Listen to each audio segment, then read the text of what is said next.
Olá, meu nome é Lucila, eu sou estudante de medicina do segundo ano, bolsista de iniciação científica do CNPq, tenho como orientadora a professora doutora Kiara do Nascimento e eu vou apresentar o trabalho sobre a confecção de um simulador de achados mamográficos para análise da interferência de implantes de silicone na detecção de achados neoplásicos. Bom, a câncer de mama é a neoplasia maligna mais prevalente entre as mulheres. Uma em cada 4 mulheres diagnosticadas com câncer no mundo possuem câncer de mama. E hoje em dia, a única forma de detectar, o câncer nos estágios iniciais é através da mamografia. Ela é o único exame capaz de detectar achados mamográficos menores do que 2 milímetros, que são, na maioria, as microcalcificações. Muitos estudos, eles têm mostrado que essas microcalcificações, elas são o primeiro e muitas vezes o único indício de lesão precursora pré-maligna. Com isso, se a gente consegue detectar essas microcalcificações de forma precoce na mama da mulher, maiores vão ser as chances de cura. Associado a isso, a mamoplastia de aumento, ela é o procedimento estético cirúrgico mais realizado no mundo. E o Brasil, ele ocupa a segunda posição no ranking de países que mais realizam essa intervenção cirúrgica.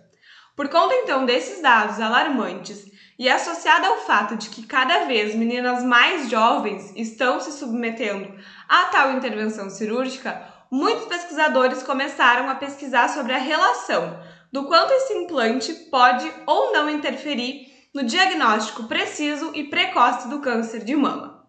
O que se sabe hoje em dia é que o implante de silicone ele impede a visualização completa do parênquima mamário. E com isso, pode ser que alguma microcalcificação ela realmente fique sobreposta sobre esse implante, prejudicando então esse diagnóstico precoce.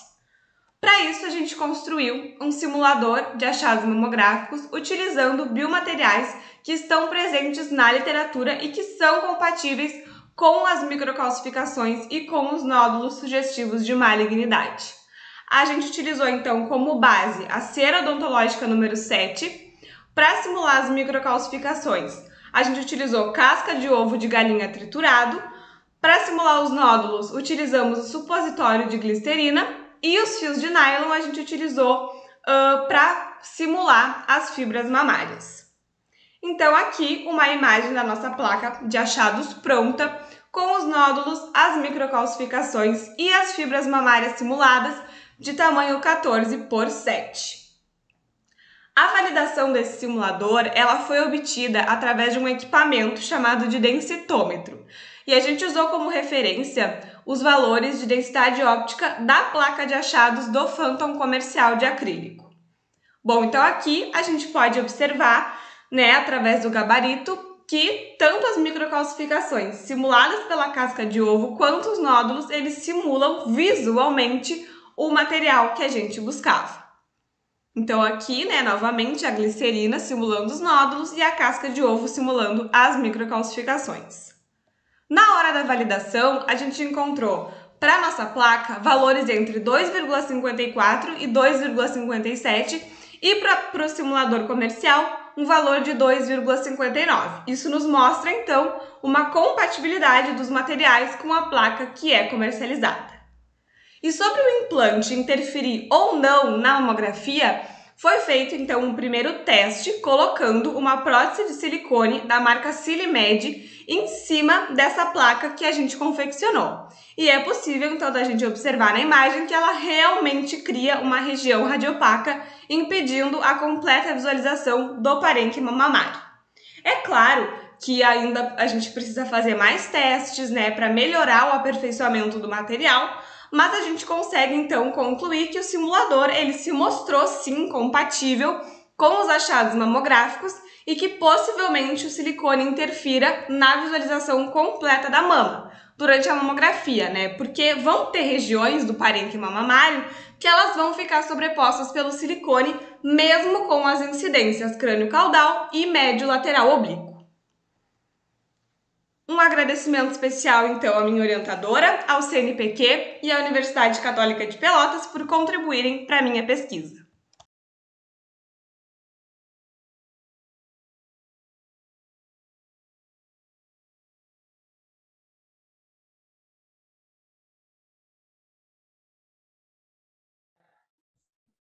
Olá, sou Caroline Gadelha, aluna de Biomedicina da Universidade Federal de Ciências da Saúde de Porto Alegre e iniciante científica do Serviço de Genética Clínica pela mesma instituição. E hoje eu trago o relato de caso de uma paciente atendida por nós, onde a exposição ocupacional à nicotina parental está possivelmente associada com o mau desenvolvimento cardíaco embrionário da nossa paciente.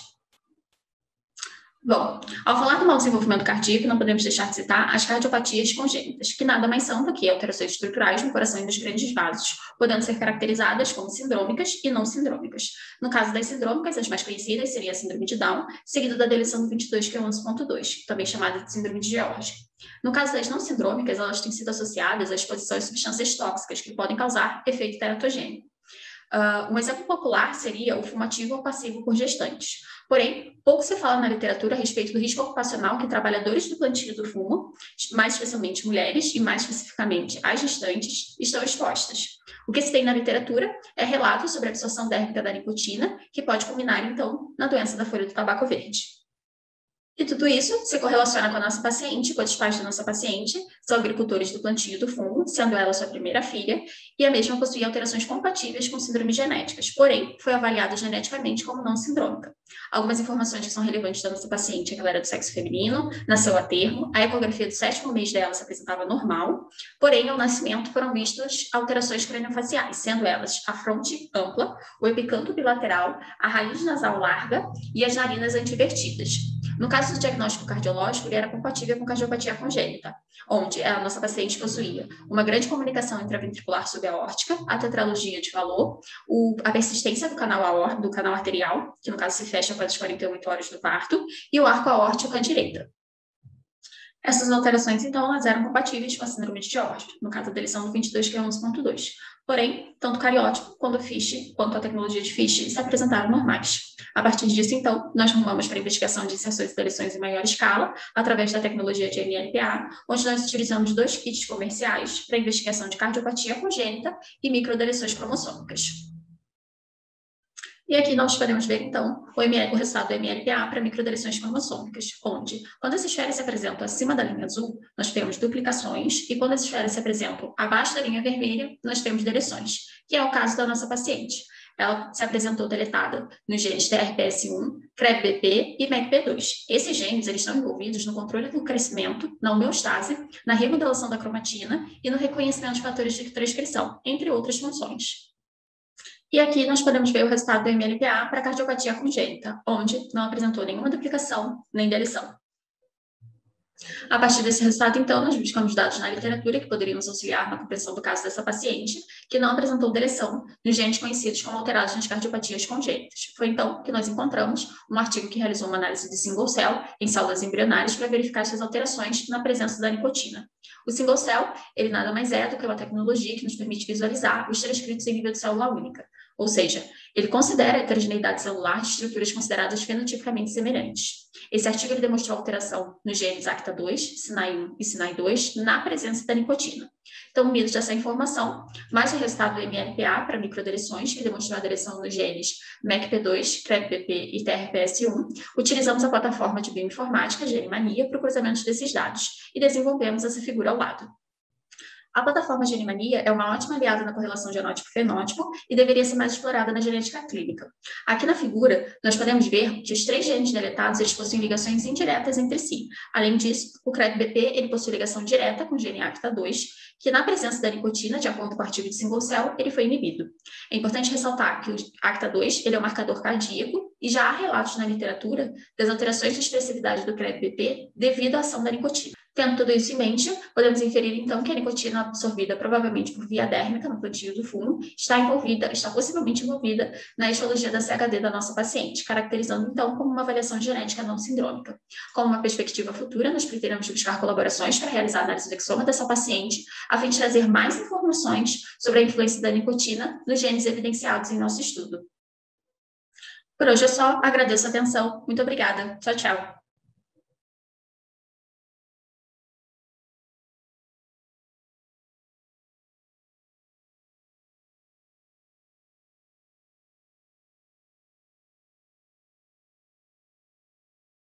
Bom dia, boa tarde ou boa noite. Meu nome é Gabriel Veiga, sou graduando do curso de Nutrição e bolsista do Laboratório de Nutrição Experimental da Universidade Federal de Pelotas, o qual atualmente é coordenado pelo professor Augusto Schneider.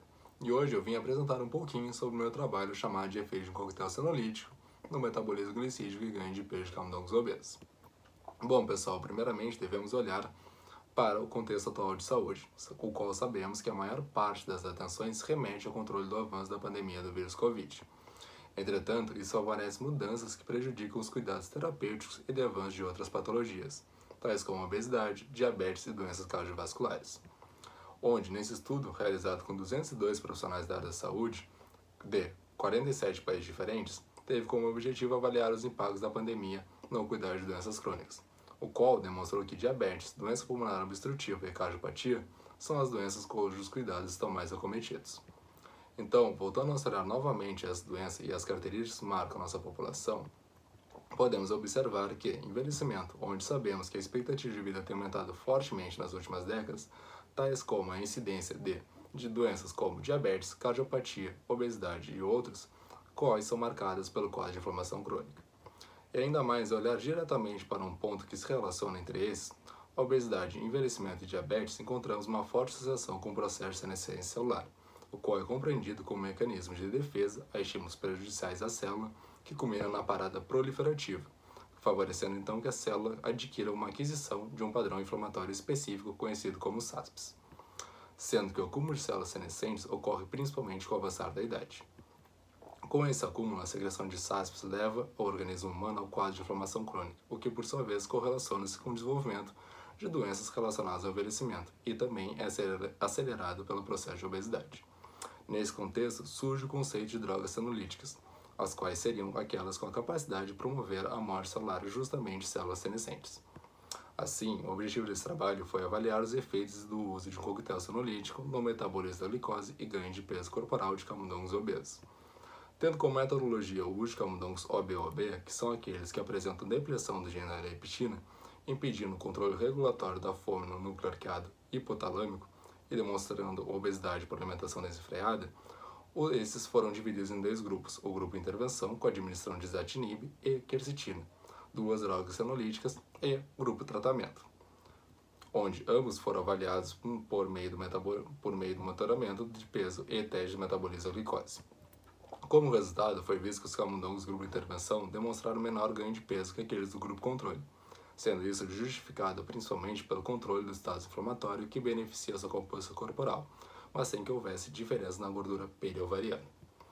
Por outro lado, o teste de tolerância à insulina não demonstrou diferença entre os grupos, o que contraria a literatura científica, onde diversos estudos têm evidenciado ótimos resultados do metabolismo da glicose quanto ao uso de senolíticos. Então, por que no nosso trabalho não houve diferenças? Basicamente, nós acreditamos que a baixa idade dos camundongos, os quais apresentavam apenas 180 dias de idade, não foi suficiente para favorecer o acúmulo de células senescentes, à medida que criasse diferenças significativas. Assim, os camundongos não deveriam uma carga de células senescentes suficiente para gerar resultados. Assim, podemos concluir que o uso de coquetel senolítico, izatinib e quercetina é uma estratégia eficaz para impactar o ganho de peso de camundongos obesos jovens. Entretanto, não apresenta repercussões quanto ao metabolismo da glicose modelo animal. Por fim, obrigado ao meu professor, à equipe, ao CNPq pela bolsa e ao UFPEL pela oportunidade.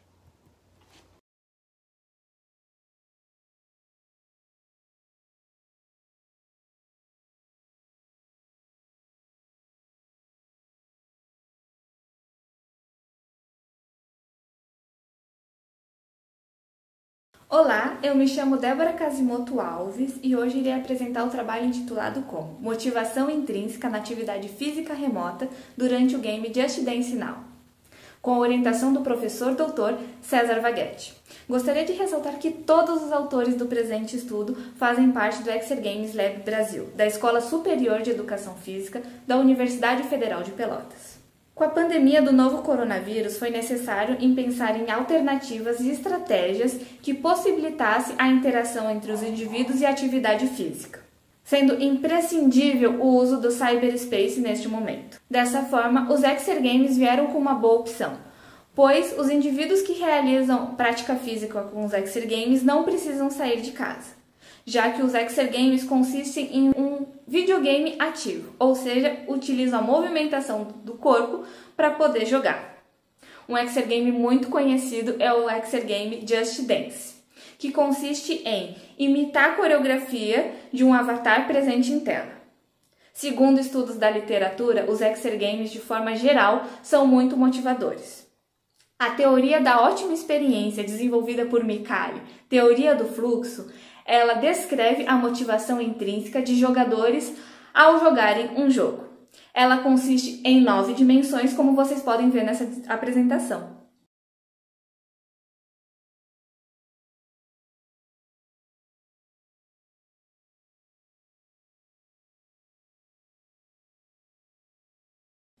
Portanto, o objetivo do estudo é investigar a motivação intrínseca dos jogadores com base na teoria do fluxo ao jogarem o game Just Dance Now, que ocorre de forma online em participantes separados geograficamente.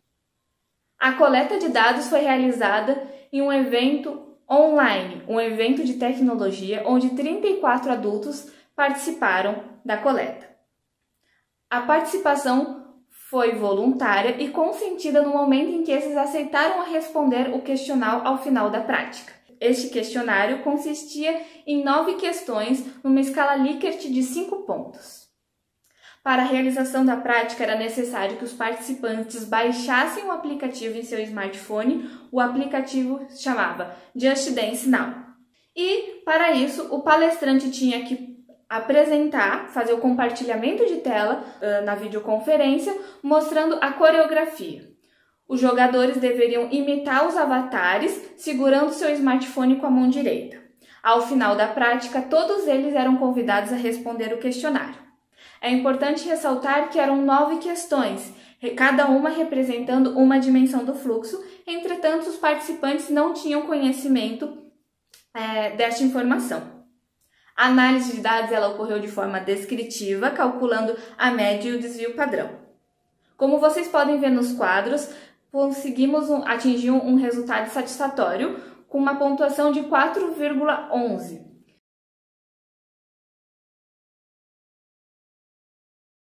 Segundo Jackson e colaboradores em 2010, valores igual ou maiores que 4 representam que a população estava em estado de fluxo, ou seja, intrinsecamente motivadas. O maior resultado encontrado foi a experiência autotélica, ou seja, aquela vontade de realizar atividade sem esperar nada em troca. Também corroboram com os estudos de Vaguete e colaboradores em 2013 e Freitas e colaboradores em 2019. O menor resultado encontrado foi o senso de controle. O possível motivo para isso é que no momento que a gente realiza a transmissão, devido a problemas de conexão dos participantes, pode ser que eles não tenham visto o movimento por completo, fazendo com que eles não se sentissem completamente com consciência naquela tarefa, seguros no que estavam fazendo. Mas a gente pode concluir sim que os exergames são uma ótima ferramenta e causam muito motivação aos participantes. Entretanto, ainda são necessários mais estudos com uma população com uma amostra maior para conseguir identificar melhor sinais dessa variável. Gostaria de agradecer a todos que assistiram a este vídeo. Muito obrigada!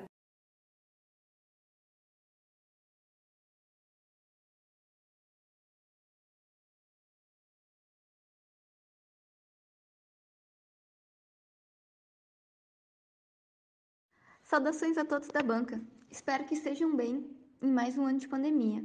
Meu nome é Clara Zelilia Chenick e sou discente do curso de Educação Física Bacharelado da UFPEL. Juntamente com os meus colegas do PET, Larissa Hortwig, Débora Casimoto, Marcos Jordânio e de orientadora Maria Ângela Afonso, nós desenvolvemos o projeto Trajetória de Formação Docente e um estudo sobre os egressos PET e ASEF. Então, para dar início à minha apresentação, vou citar um pouco de Freire. O professor ele é um formador de cidadãos ativos dentro de uma sociedade. E Alves já complementa discutindo que toda experiência vivenciada pelo aluno irá afetá-lo como docente, evidenciando a importância de experiências que vão além da teoria ensinada na sala de aula. Dessa forma, o PET traz na sua essência o desenvolvimento da tríplice de ensino. O que é isso? É a pesquisa, o ensino e a extensão, proporcionando um currículo diferenciado através da aproximação da teoria com a realidade, além de qualificar o curso. Agora, entrando dentro da metodologia. Este estudo foi uma pesquisa documental feita no ano de 2020, dentro dos 30 anos de histórias do programa, com foco nos egressos bolsistas e não bolsistas. Os dados desses indivíduos foram coletados pela plataforma Lattes e pelas mídias, Facebook, Instagram e LinkedIn. Para o egresso ser considerado uma amostra, ele tinha que cumprir alguns pré-requisitos, os quais eram: ele tinha que se formar em Educação Física e Licenciatura, a plena ou a curta, ou podia ser no curso de bacharelado. Todavia, ele tinha que estar de alguma forma vinculado à docência. Já a exclusão dessas amostras se deu por alguns critérios, os quais foram: indivíduos que eram empresários e gestores vinculados ao mercado informal, onde o N deu 23, sem cadastro digital, onde o N deu 14, sem conclusão no curso, onde o N deu 18, e a mudança da área de atuação, onde o N foi 11. Assim, dos 161 indivíduos investigados, apenas 90 ex-petianos seguiram na área da docência e ou estão se capacitando para vir se tornar um professor. Ressalto que esta pesquisa foi aprovada pelo Comitê de Ética em Pesquisa da ESEF-PEL sob o parecer número 3847-480.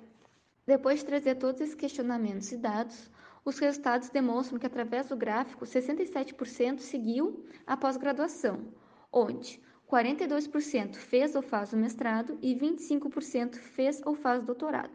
24% seguiram na área da especialização e 9% não fizeram a pós. Trazendo esses dados para a discussão, Lindino afirma que a formação continuada assegura um complemento ou uma atualização de competências profissionais e uma progressão na carreira. Enfim, ela gera uma maior capacitação para disputar no mercado de trabalho. Tu se torna um profissional mais qualificado para disputar uma vaga, o que hoje em dia é um grande diferencial. Mas como vamos desenvolver essa paixão do aluno pela formação continuada? Segundo Zantia, a teoria e a prática devem estar aliadas.